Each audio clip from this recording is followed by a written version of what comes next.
ಹೆಚ್ಚು ಮಾತಾಡುವುದಿಲ್ಲ. ಈಗಾಗಲೇ ಪ್ರಜಾಪ್ರಭುತ್ವದ ಹಬ್ಬ ಅದರ ದಿನಾಂಕ ಪ್ರಕಟ ಆಗಿದೆ. ನಾವು ಇವತ್ತು ಇಲ್ಲಿಗೆ ಬಂದಿರತಕ್ಕಂಥದ್ದು ಈ ದೇಶವನ್ನ ಜಗತ್ತು ತಿರುಗಿ ನೋಡುವ ಹಾಗೆ. ಕೇವಲ 10 ವರ್ಷದ ಆಡಳಿತದಲ್ಲಿ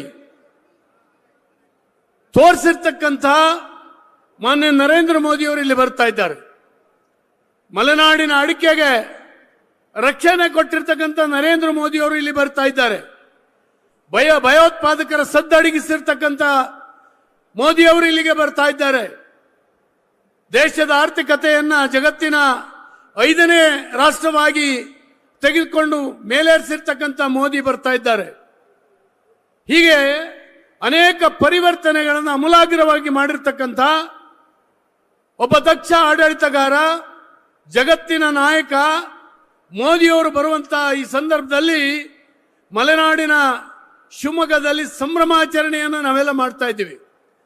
ಅವರಿಗೆ ನಾವೆಲ್ಲ ಹೇಳಬೇಕಾಗಿದೆ, ಮೋದಿ ಅವರಿಗೆ ಮತ್ತೊಮ್ಮೆ ಮೋದಿ ಈ ದೇಶದ ಜನರ ಘೋಷಣೆ ಹೇಗೋ ಶಿವಮೊಗ್ಗ ಜನತೆಯ ಘೋಷಣೆ ಕೂಡ ಅದೇ ಆಗಿದೆ.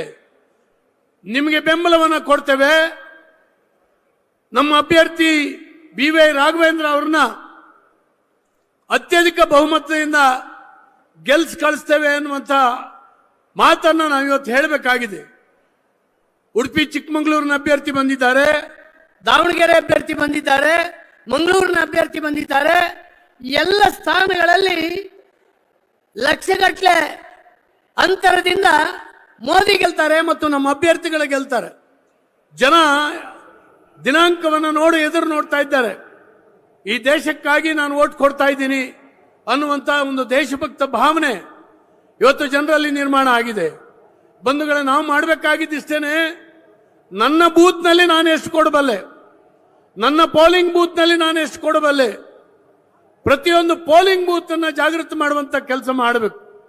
ಪೋಲಿಂಗ್ ಬೂತ್ ಗೆದ್ರೆ ದೇಶ ಗೆಲ್ತೇವೆ ಅನ್ನುವಂಥ ಒಂದು ಮಾತನ್ನ ನರೇಂದ್ರ ಮೋದಿಯವರು ಯಾವಾಗಲೂ ಹೇಳ್ತಾ ಇದ್ದಾರೆ.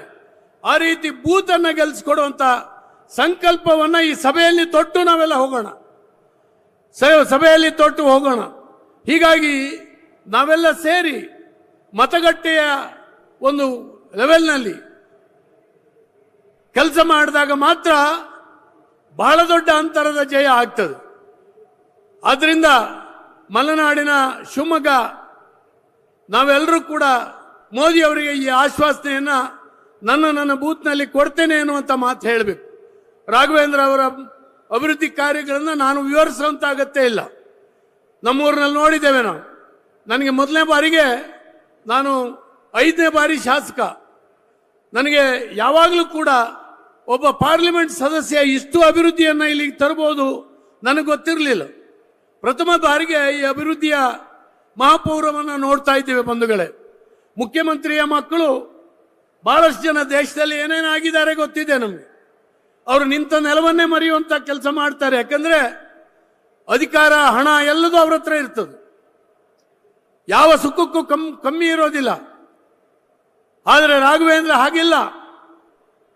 ಯಾವುದನ್ನು ಕೂಡ ಯೋಚನೆ ಮಾಡಿದೆ, ನಾನೊಬ್ಬ ಸಾಮಾನ್ಯ ಜನಸೇವಕ ಅನ್ನೋ ರೀತಿಯಲ್ಲಿ ಈ ಕ್ಷೇತ್ರವನ್ನು ಅಭಿವೃದ್ಧಿ ಪಥದಲ್ಲಿ ಬಹಳ ಎತ್ತರಕ್ಕೆ ತೆಗೆದುಕೊಂಡು ಹೋಗಿದ್ದಾರೆ.